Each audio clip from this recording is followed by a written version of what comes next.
Bismillahirrahmanirrahim. Assalamualaikum warahmatullahi wabarakatuh.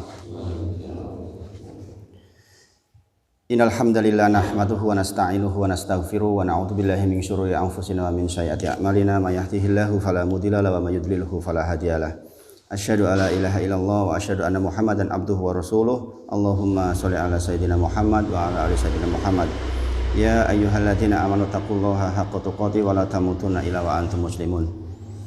Subhanaka la ilma lana illa ma 'allamtana innaka antal alimul hakim. Rabbi shrah li sadri wa yassir li amri wahlul 'uqdatam min lisani yafqahu qawli, amma ba'd.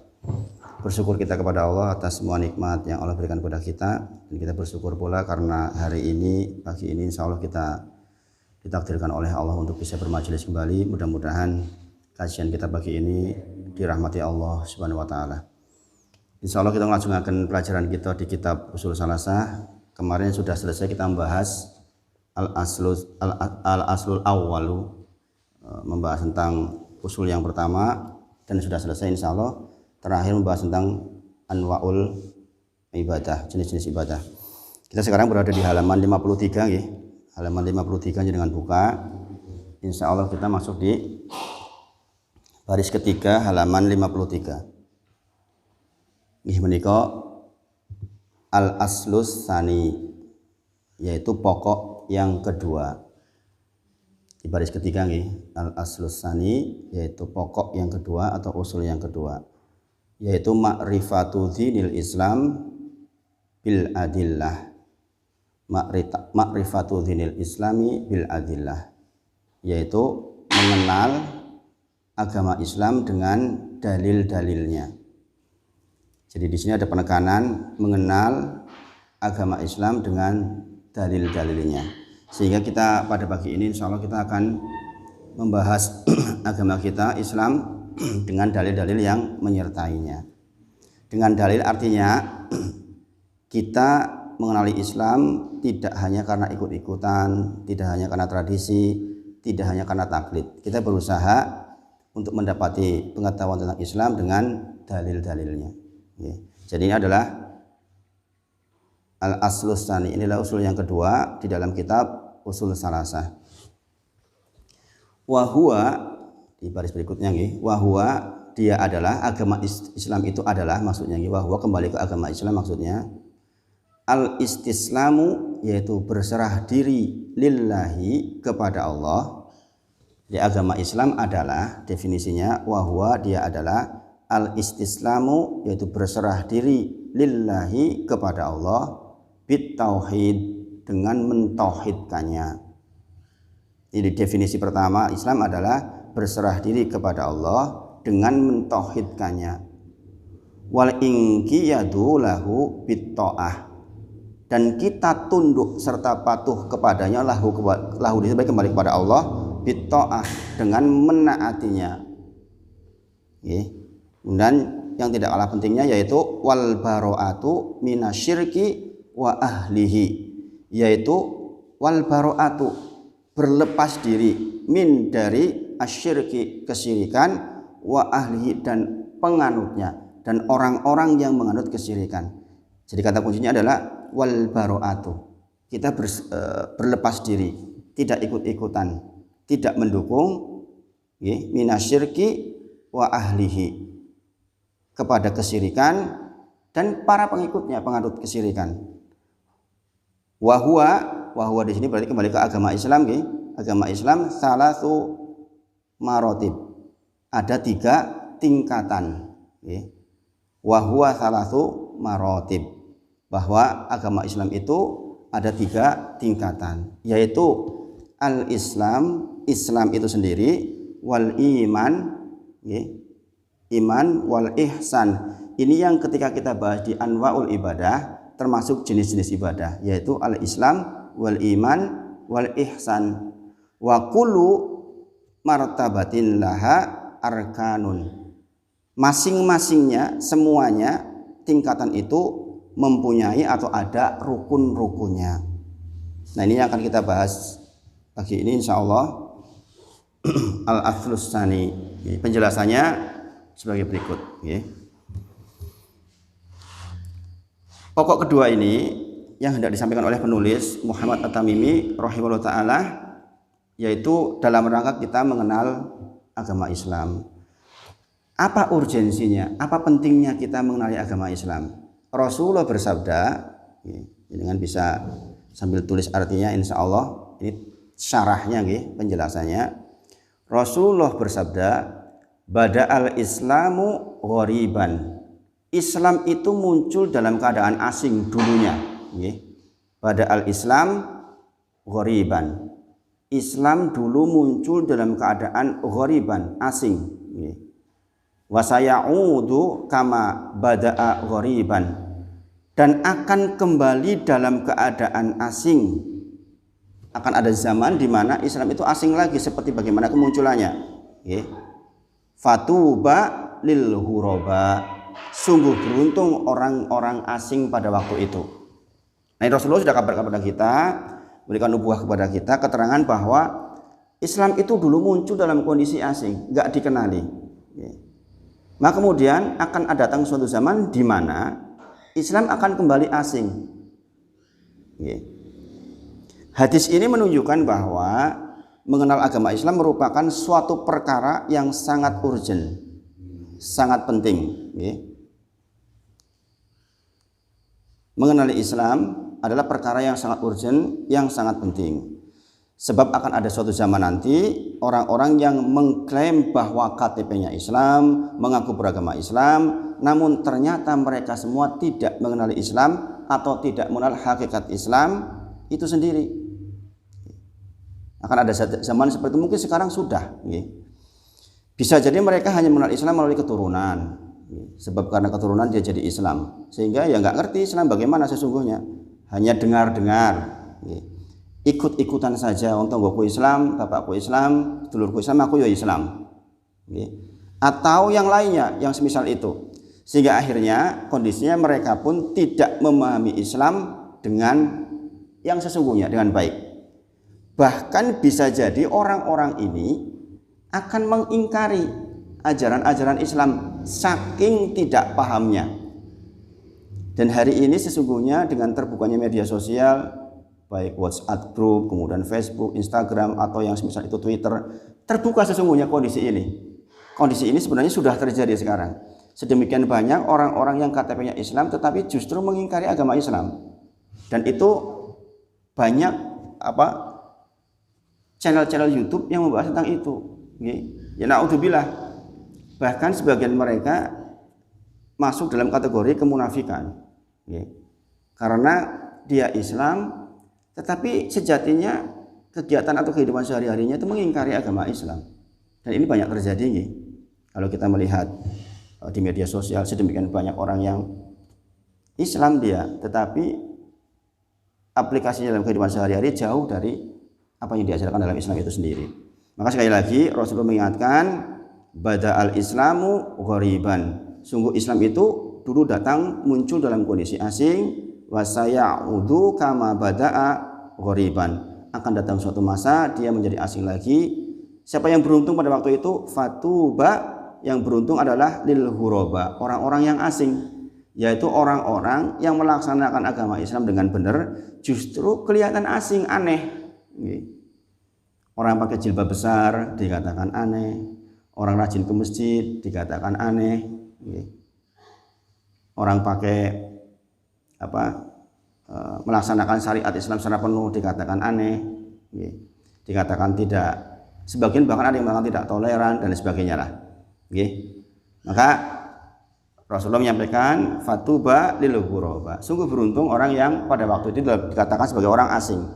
Nabi Muhammad SAW menyatakan bahwa beruntunglah orang-orang yang asing. Maksudnya adalah beruntunglah orang-orang yang menjalankan syariat Islam namun dianggap asing.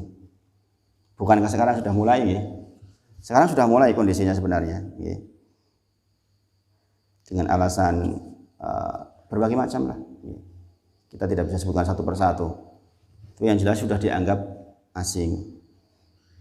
Mereka dianggap asing karena pada saat itu kebanyakan orang tidak mengenal hakikat agama Islam dengan baik. Sekali lagi, inilah urgensinya kita mempelajari agama Islam. Setidaknya kita yang ngaji, keturunan kita, suku-suku tetangga kanan kiri kita mengenali Islam dengan sungguh-sungguh. Yang dengan itu dia akan menjalankan Islam itu dengan sungguh-sungguh karena dia tahu hakikat Islam. Yang di sebagian orang justru sudah tidak paham, hanya berKTP Islam saja. Oleh karena itu, penulis menyampaikan di antara pokok penting yang harus kita jadikan sebagai landasan kehidupan atau usul kehidupan adalah mengenal agama Islam dengan baik. Nah, ini mengapa ada al-aslus tsani, ada pokok kedua yaitu mengenal agama Islam karena alasan ini. Syekh Muhammad At-Tamimi rahimahullah ta'ala menjelaskan bahwa cara mengenal hakikat agama Islam dengan baik bukan dengan taklid. Taklid itu pokoknya ya nompo apa nene kaya ngono saka wong ndek ben, aku ora ngerti dalile piye. Itu taklid. Meskipun kita di dalam bermadzhab itu sesungguhnya ya taklid kepada imam madzhab. Tetapi orang yang belajar kita berusaha mengenali maksudnya. Kita sholat takbiratul ihram Allahu Akbar. Kita yang ngertilah sedikit-sedikit tentang perintah takbir, kemudian bagaimana kita sedekap tangan kita, bagaimana cara kita berdiri, bolehkah sambil bersandar misalnya. Nah, ini kan ada dalil-dalilnya. Juga tidak dengan ikut-ikutan, hanya ikut-ikutan saja. Wong sing wong akeh kaya ngono ya saya melu kaya gitulah. Kita nggak ngerti sesungguhnya hakikatnya apa. Atau mengikuti tradisi. Tradisi itu ada yang baik tentu saja. Dan Rasulullah pun lestarikan tradisi yang baik, yang tidak bertentangan dengan Islam. Tetapi jika tradisi itu ternyata bertentangan dengan syariat, ya kita tinggalkan. Maka kita beragama tidak dengan tradisi atau yang lainnya, melainkan kita mengenali Islam bil adillah, dengan dalil, dengan dalil. Nah, ini pentingnya kita belajar agar kita mengenali dalil-dalil tentang agama kita. Kemudian penulis Al-Musannif menyampaikan tentang hakikat Islam. Islam itu apa? Maka jenengan sekarang jadi ngerti. Kalau ditanya Islam niku napa to? Di sini dikatakan wa huwa al-istislamu lillahi bit tauhid. Islam itu adalah berserah diri kepada Allah dengan mentauhidkannya, yang pertama. Kemudian yang kedua, Islam itu adalah wal inqiyadu lahu bit ta'ah, yaitu tunduk patuh dengan menaati Allah Subhanahu wa taala. Al-inqiyad itu berarti tunduk patuh, tunduk patuh. Kemudian yang ketiga yang tidak kalah pentingnya definisi al-Islam yaitu wal bara'atu minasyirki, yaitu berlepas diri dari kesyirikan, wa ahlihi, juga dari para pengikutnya. Jadi kalau kita mengaku Islam itu kita nggak bisa kemudian mendukung kegiatan orang-orang yang syirik atau mengatakan benar orang-orang yang melakukan kesyirikan. Bahwa di dalam kehidupan kita bertoleransi, kita saling menghormati, iya. Tetapi ketika ditanyakan pada jenengan apakah agama selain Islam itu ada benarnya, jawabannya harus tidak. Ini maksudnya wal bara'atu minasyirki wa ahlihi. Ini maksudnya. Jangan sampai kita mengatakan Islam ki ya bener, ini yo Nasrani ki yo bener jane, Yahudi ki yo ono bener-bener. Nah niku keliru niku. Berarti kita tidak melaksanakan wal bara'atu minasyirki wa ahlihi. Ini penting dipahami. Jadi konsekuensi dari kita bertauhid kepada Allah, mengesahkan Allah, mengaku beragama Islam, maka kita berserah diri kepada Allah, kemudian kita taat tunduk patuh kepada Allah, kemudian yang ketiga adalah kita berlepas diri dari kesyirikan dan para pengikutnya. Demikian Al-Musannif atau penulis menjelaskan tentang definisi agama Islam. Nah, ini bisa bekal untuk kita jika dengan nanti keluar dari kajian ini ditanya tentang Islam, maka demikianlah definisi Islam. Adapun penjelasannya, maksud dari al-istislamu lillahi bit tauhid, yaitu berserah diri kepada Allah dengan mentauhidkannya, adalah sebagaimana Allah sampaikan di dalam surah Luqman ayat ke-22. Jadi bisa tulis di situ nggak ada, ini syarahnya. Dengan tulis aja Quran surat Luqman ayat 22, nanti di rumah maksudnya dibuka lagi. Buku-buku yang jenengan pegang itu bisa dibawa pulang untuk di murojaah di rumah. Allah berfirman di dalam Quran surat Luqman ayat 22, wa may yuslim, dan barang siapa yang menyerahkan wajahahu, dirinya, ilallah, kepada Allah, wa huwa muhsinun, sedang dia adalah orang yang berbuat kebaikan, faqatis tamsaka bil urwatil wusqa, maka sesungguhnya ia telah berpegang kepada buhul tali yang kokoh. Wa ilallahi akibatul umur, dan hanya kepada Allah lah kesudahan segala urusan. Di sini ada kata-kata wa may yuslim, dan barang siapa yang menyerahkan wajhahu illallah, menyerahkan dirinya kepada Allah. Jadi berserah diri kepada Allah dengan mentauhidkannya. Itu diantara dalilnya adalah Quran Surat Luqman ayat ke-22. Dan barang siapa yang menyerahkan dirinya kepada Allah sedang dia dalam kondisi sebagai seorang yang muhsinun, orang yang berbuat baik, maka sesungguhnya ia telah berpegang kepada ikatan tali yang kokoh, dan hanya kepada Allah lah kesudahan segala urusan. Jadi penulis menghadirkan pensyarah kitab ini menghadirkan terkait dengan al-istislamu, yaitu menyerahkan diri kita kepada Allah bitauhid, dengan tauhid, di antaranya Quran Surat Luqman ayat ke-22. Demikian juga di dalam surah Al-Baqarah ayat 133. Gampang apa lagi? Al-Baqarah ayat ke-133. Allah berfirman terkait dengan penyerahan diri kita untuk mentauhidkan Allah. Am kuntum syuhada'a id hadara Ya'qubal maut. Kata Allah berfirman, adakah kamu hadir ketika Yakub alaihissalam kedatangan tanda-tanda kematian? Am kuntum syuhada'a id hadara Ya'qubal maut. Adakah kamu hadir? Maksudnya kita disuruh mempelajari, disuruh mengetahui ketika Yakub kedatangan tanda-tanda kematian. Id qala, ketika Yakub alaihissalam berkata libanihi, kepada anak-anaknya. Kita tahu anaknya Yakub alaihissalam ada 12. Ada 12. Qala libanihi, ketika dia berkata kepadanya, ma ta'buduna mim ba'di, apa yang akan kau sembah sepeninggalku. Ini sekaligus adalah penting buat kita. Jadi wasiat menjelang kita meninggal itu, rasul-rasul kayak Dewi sudah dekat-dekat dengan kematian, sakit sudah sangat teramat sangat, maka di antara yang dipandu oleh ayat ini adalah kita berwasiat agar anak keturunan kita tetap menyembah Allah saja. Banyak di antara orang-orang mau meninggal yang dipikirkan nanti kamu dapat sawah yang sana, sawah yang sana, sawah yang sana, mobil yang ini, mobil yang itu. Padahal di dalam Al-Quran dikatakan, adakah engkau hadir, adakah engkau tahu ketika Yakub kedatangan tanda-tanda kematian, idqala libanihi, ketika dia mengatakan kepada anaknya, ma ta'budun, apa yang kau sembah mim ba'di, sepeninggalku. Itu yang paling penting, wasiat terpenting. Qalu, anak-anaknya berkata, na'budu ilahaka, kami akan menyembah Tuhanmu, ilahaka, wa ilaha abaika Ibrahim wa Ismail wa Ishaq, kami akan menyembah Robnya, Tuhannya bapak dan mbah-mbah kalian, bapak dan mbah-mbahnya engkau, maksudnya kepada bapaknya, yaitu Ibrahim, Ismail, Ishaq. Ini kata-kata anaknya. Nah, kata kuncinya di sini di akhir ayat, ilahan wahid, yaitu dialah Allah Rob yang Maha Esa, mentauhidkannya berarti.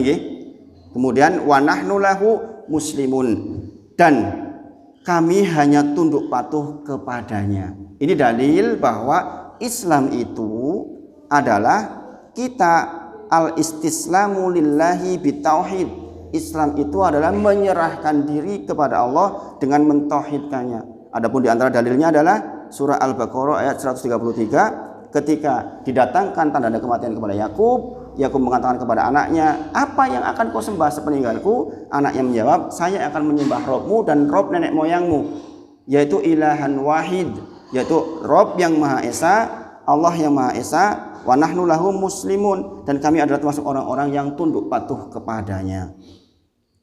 Kemudian pensyarah juga mendatangkan dalil di dalam surah Al-Hajj ayat ke-34 terkait dengan bahwa Islam itu artinya menyerahkan diri. Al-Islam adalah al-istislamu lillahi bitauhid. Islam itu artinya adalah menyerahkan diri kepada Allah dengan mentauhidkannya, adalah surah Al-Hajj ayat ke-34. Ayatnya sangat terkenal, sangat populer, insyaallah jangan juga hafal. Fa ilahukum illahu wahid, maka Tuhanmu ialah Tuhan yang Maha Esa. falahu kepadanya lah aslimu kita berserah diri. Jadi kepadanya lah, di situ adalah kembali kepada Allah. Wa basyiril mukhbitin, dan berilah kabar gembira wa basyiril mukhbitin, kepada orang-orang yang tunduk patuh kepada Allah. Nah ini pensyarah dari kitab Ushul Salasah menerangkan terkait dengan al-istislamu lillahi bitauhid, bahwa Islam itu adalah menyerahkan diri kepada Allah dengan mentauhidkannya dengan 3 dalil ini. Sebenarnya masih sangat banyak ayat-ayat yang semisal ini, bahwa Islam itu artinya menyerahkan diri dengan mentauhidkan Allah. Tetapi insya Allah mudah-mudahan 3 ini cukup untuk menjadi penjelasan buat kita terkait dengan definisi Islam yang pertama. Kemudian adapun keterangan wal inqiyadu lahu bita'ah, Islam itu adalah tunduk patuh dalam ketaatan. Pensyarah mendatangkan firman Allah di dalam surah An-Nur ayat ke-51. Nggih. Innama sesungguhnya kana qaulal mu'minina idza du'u ilallah wa rasulih, sesungguhnya jawaban orang-orang mukmin itu bila mereka idza du'u ilallah wa rasulih, dipanggil kepada Allah dan Rasulnya. Di sini dikatakan tentang liyahkumu bainahum, agar Rasulullah memberikan pengadilan di antara mereka ketika ada masalah. Maka kemudian an yaqulu sami'na wa ata'na, sebagaimana jenengan kalau dipanggil oleh imam, jenengan menjawab sami'na wa ata'na, kami dengar dan kami taat.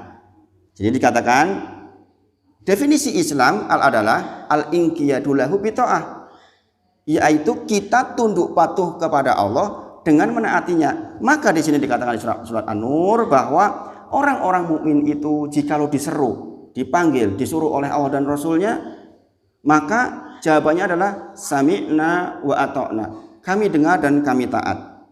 Wa ulaika humul muflihun, demikianlah orang-orang yang beruntung. Jadi sekali lagi dalil yang dihadirkan adalah surah An-Nur ayat ke-51. Dan inilah sifat orang-orang Islam.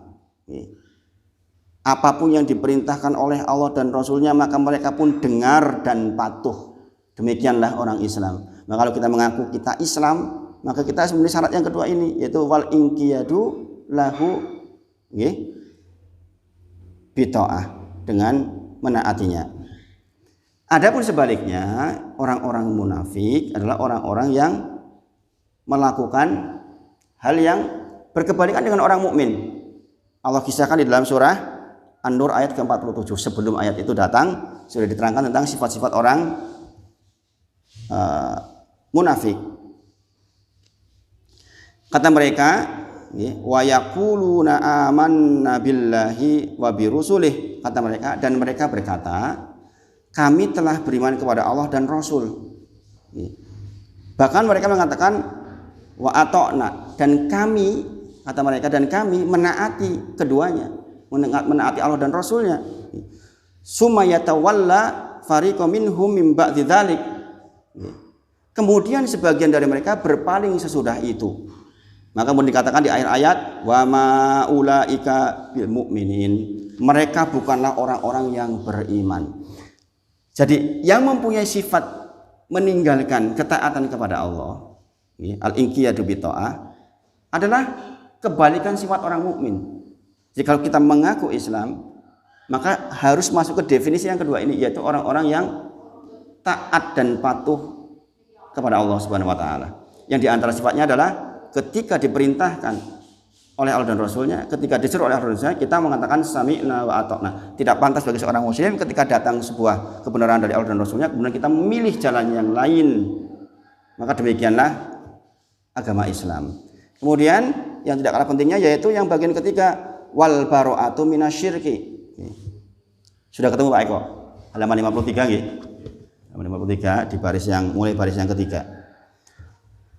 Menika wal bara'atu minasyirki wa ahlihi, yaitu berlepas diri dari kesyirikan dan para pelakunya. Jadi wastoyo, konsekuensi dari kita mentauhidkan Allah adalah kufur kepada kesyirikan. Kufur artinya apa? Menutup diri dari kesyirikan. Kita mengingkari kesyirikan. serta meyakini bahwa hanya Islamlah yang benar. Jadi saya yakin Pak, bahwa di dalam diri kita tuh ada bagian di mana kadang-kadang kita ragu-ragu. Di tengah malam kita bangun sendirian tiba-tiba, saya nanti dibangunkan di akhirat kemana ya? Mungkin ada perasaan seperti itu. Apalagi sekarang sedemikian banyak subhat muncul di mana-mana tentang mendegradasi Islam. Maka dari pernyataan ini, kalau kita mengaku Islam, maka memang sudah seharusnya kita kufur kepada kesyirikan, kufur kepada kekafiran. Kita mengingkari kesyirikan, kita mengingkari kekafiran dan meyakini bahwa Islamlah agama yang benar. Tidak ada ruang bagi agama-agama lain untuk mendapatkan kebenaran di dalam hati kita. Adapun selain Islam adalah kesyirikan. Jadi ada dua syarat yaitu harus bertauhid dan menafikan kesyirikan. Menafikan itu menghilangkan kesyirikan. Allah berfirman di dalam surah Al-Baqarah ayat 256 tentang hal ini. Jadi pensyarah kitab Ushul Tsalatsa mendatangkan dalil terkait dengan wal baru'atu minasyirki, yang menika surah Al-Baqarah ayat 256, yaitu wa famay yakfur, barang siapa yang ingkar bitauhid kepada tauhid, kemudian wa yu'mim billahi faqad istamsaka bil urwatil wusqa, maka sesungguhnya ia telah berpegang kepada buhul tali yang amat kuat yang tidak akan putus.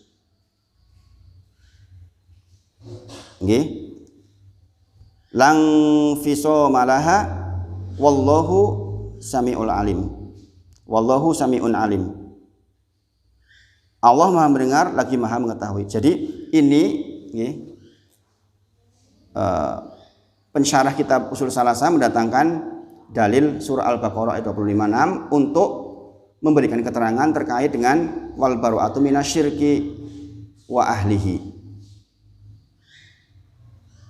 Jadi di sini kata-katanya Pak, kufur mengingkari kesyirikan.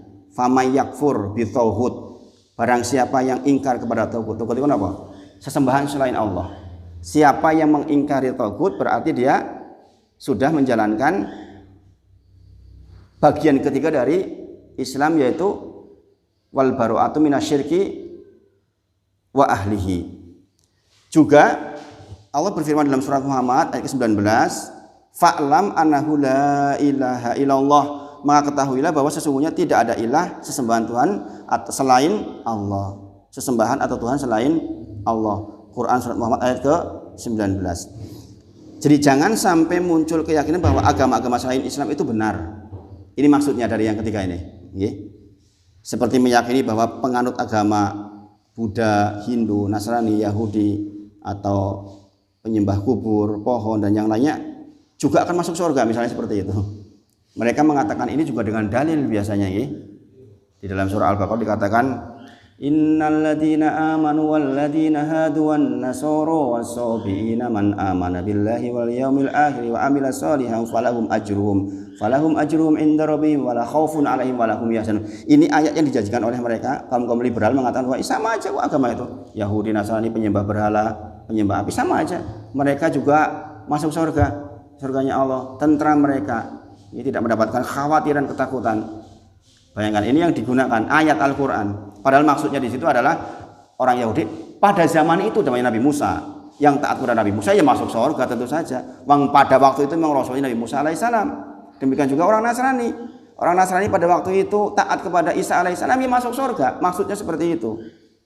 Bukan kemudian dari artinya kemudian diambil kesimpulan. Nah ini yang banyak terjadi masalah. Bagi orang yang tidak mengerti, dia akan kena subhat. Oh jebule podo wae yo. Dia yo di surga juga. Bahkan orang-orang liberal mengatakan surganya orang Islam, surganya orang Nasrani, orang Yahudi, dia mau bertetangga saja besok di sana. Begitu, sampai segitunya, masya Allah, subhanallah. Maka dengan kita belajar seperti ini, kita tahu sekali lagi. Syekh Muhammad At-Tamimi rahimahullah ta'ala mengatakan al-Islam, definisi Islam wahwa dia adalah al-istislamu lillahi bitauhid, yaitu berserah diri kepada Allah dengan mentauhidkannya, wal inqiyadullahu bita'ah, yaitu kita tunduk patuh dengan menaatinya.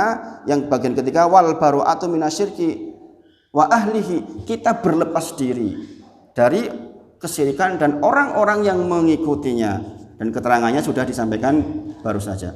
Kemudian terkait dengan berlepas diri, Allah juga berfirman dalam Quran surat Mumtahanah ayat keempat. Ini bisa tulis ya, surah Mumtahanah ayat keempat.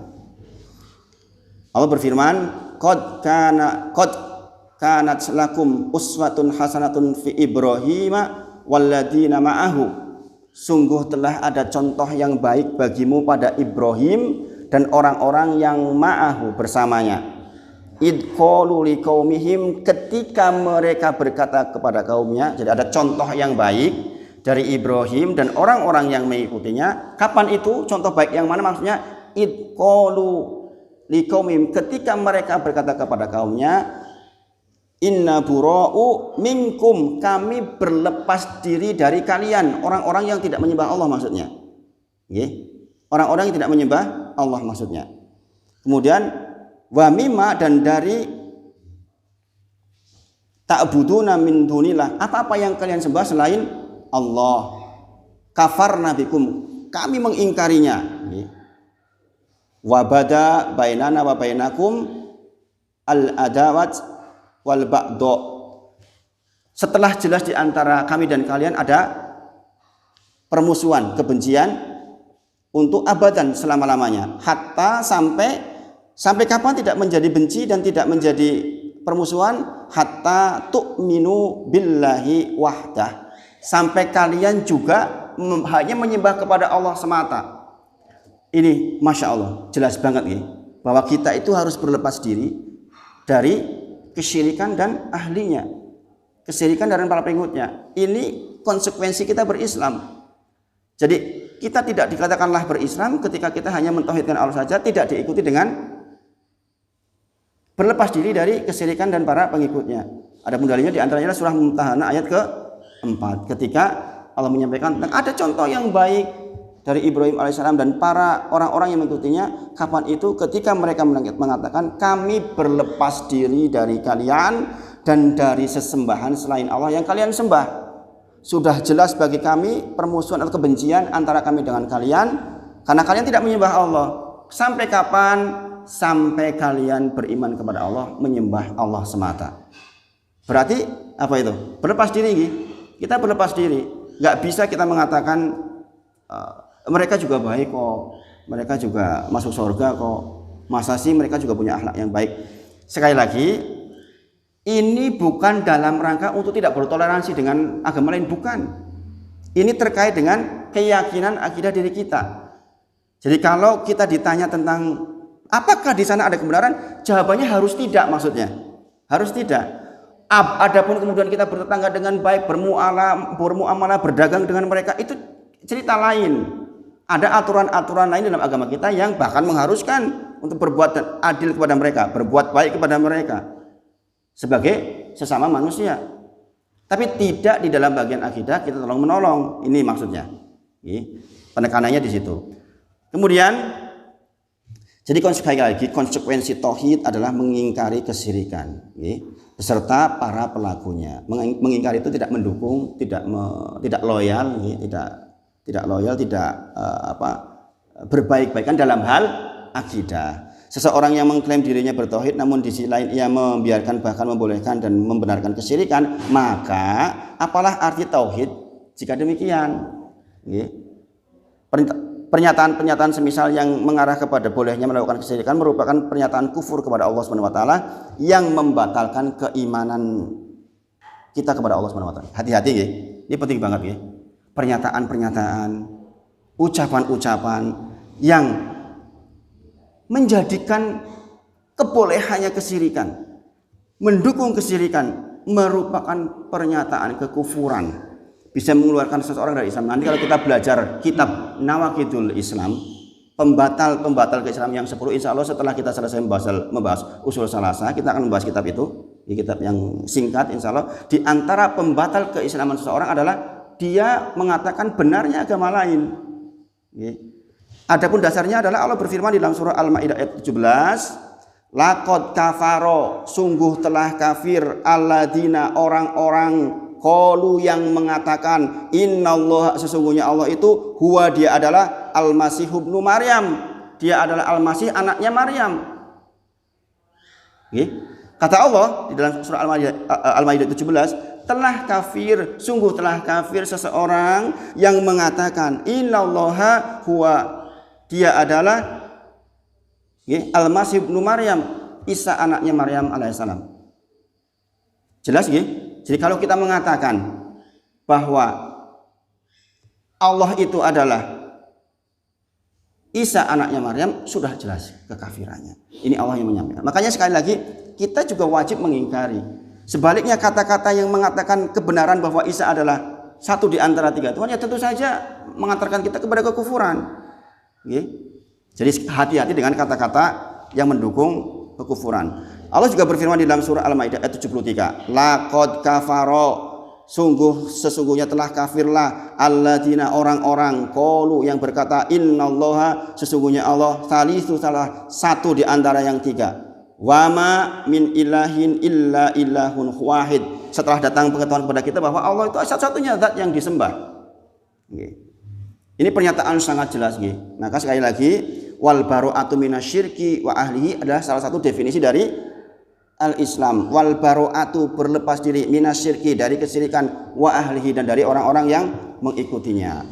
Juga Allah berfirman di dalam surah Al-Bayyinah yang kita kenal, sangat hafal, innalladzina kafaru min ahlil kitabi wal musyrikina fi nari jahannam khalidina fiha ulaika hum syarrul bariyah. Sesungguhnya orang-orang yang kafir, yakni ahli kitab dan orang-orang yang musyrik, akan masuk ke neraka jahanam, mereka kekal di dalamnya, mereka itu adalah seburuk-buruk makhluk, kata Allah di dalam surah Al-Bayyinah ayat ke-6. Dalil ini menjelaskan dengan terang benderang bahwa wal baro'atu minasyirki wa ahli itu menjadi salah satu definisi dalam agama Islam. Sekali lagi saya ulang sebelum ditutup, bab tentang ini aslusani dalam hal kita makrifatu dinil Islam bil adilah, yaitu mengenali Islam dengan dalil-dalilnya, bukan mengenali Islam dengan ikut-ikutan, bukan mengenali Islam dengan taklid, bukan mengenali Islam dari tradisi. Maka wahwa, dia adalah, Islam adalah al-istislamu lillahi bitauhid. Yang pertama adalah kita berserah diri kepada Allah dengan mentauhidkannya. Jadi kalau kita mengaku Islam harus memenuhi syarat ini. Kemudian wal inqiyadu lahu bita'ah, kita tunduk patuh untuk menaatinya. Di antara cirinya adalah ketika diseru kita mengatakan sami'na wa ata'na. Tidak pantas bagi seorang mukmin ketika ada seruan dari Allah kita masih memilih jalan yang lain. Kemudian wal baro'atu minasyirki wa ahlihi, kita berlepas diri dari kesyirikan dan para pengikutnya. Jadi jelas sekali sudah keterangannya. Pagi ini insya Allah kita mendapatkan ilmu yang insya Allah bermanfaat buat diri kita, anak keturunan kita terkait dengan agama Islam. Sekali lagi penutupnya, adapun permasalahan tidak mengganggu atau toleransi dari ritual-ritual atau perbuatan-perbuatan kesyirikan yang ada di sekitar kita, maka hal itu hal yang berbeda. Kita menyesuaikan kondisi. Sekarang lagi rame di Lombok tentang seorang dai yang dipersoalkan gara-gara dianggap menghina makam leluhur, dianggap menghina. Kalau saya lihat video penuhnya, sesungguhnya dia sedang menyebutkan nama-nama makam, tapi kemudian dipotong seolah-olah jadi kata-kata tai nacung itu dianggap sebagai sebuah penghinaan. Karena kalau diartikan dalam bahasa kita memang buruk sekali, tetapi ya itulah zaman sekarang. Memang harus sangat berhati-hati. Makanya di sini dikatakan adapun permasalahan tidak mengganggu atau toleransi ritual atau perbuatan-perbuatan kesyirikan, maka hal itu hal yang berbeda. Tetapi terkait dengan keyakinan diri kita, ketika ditanya apakah ada kebenaran di dalam agama lain, jawabannya harus tidak. Dan itu definisi Islam salah satunya. Jadi kalau kita masih mengatakan kita ini kono yo bener kesyirikan kita iya no bener-bener, ritual-ritual seperti ini yo ono bener-bener. Nah itu keliru itu. Itu kita keluar dari definisi Islam. Nah inilah pentingnya kita belajar bersama Bapak-bapak sedoyo, sehingga kita paham betul dengan apa yang kita yakini ini, sehingga kita kuat betul penyerahan diri kita kepada Allah. Ibadah-ibadah yang kemarin itu yang kita pelajari, kita benar-benar total kepada Allah, itu kuat maksudnya dengan belajar. Nggak ada ruang lah untuk membenarkan sesuatu yang di luar agama kita. Kita sebagai warga negara yang baik bertoleransi dalam artian membiarkan bagaimana maksudnya? Intinya toleransi itu tetap dikedepankan, bahwa ada berbagai macam di sekitar kita, ada berbagai macam di sekitar kita. Kita sikapi dengan sesuatu yang bijaksana sebagaimana pemerintah mengatur, karena ketaatan kepada pemerintah juga salah satu bagian dari agama kita. Jadi kita menghormati baik muslim, baik orang kafir, baik orang musyrik untuk menjalankan ibadah sesuai agama mereka masing-masing. Dalam hal itu kita menghormati. Bahkan Allah pun menyampaikan jangan hina Tuhan-Tuhan mereka. Karena ketika kita menghina Tuhan-Tuhan mereka, mereka akan balik menghina Tuhanmu dengan lebih keras. Namun jika kita ditanyakan tentang peribadahan dan keyakinan mereka, piye menurutmu keyakinan mereka, peribadahan mereka, kita katakan itu keliru, itu maksudnya. Menurut keyakinan kita, kita makan bahwa hal tersebut adalah sebuah kesyirikan, kekafiran. Nah itu yang dibahas pagi ini, mudah-mudahan bisa menjadi bekal buat kita menjalani kehidupan kita sehari-hari dengan pengetahuan yang baik dan kita menjadi tahu tentang agama yang kita pahami. Ini baru awalnya tentang pengetahuan Islam. Nanti kita akan masuk di penjelasannya lagi insya Allah di minggu depan. Mudah-mudahan Allah beri umur dan beri kesehatan. Kita akhiri dengan kafaratul majlis. Subhanakallahumma wa bihamdika asyhadu an la ilaha illa anta astaghfiruka wa atubu ilaik. Wa akhiru da'wana alhamdulillahirabbil alamin. Assalamualaikum warahmatullahi wabarakatuh.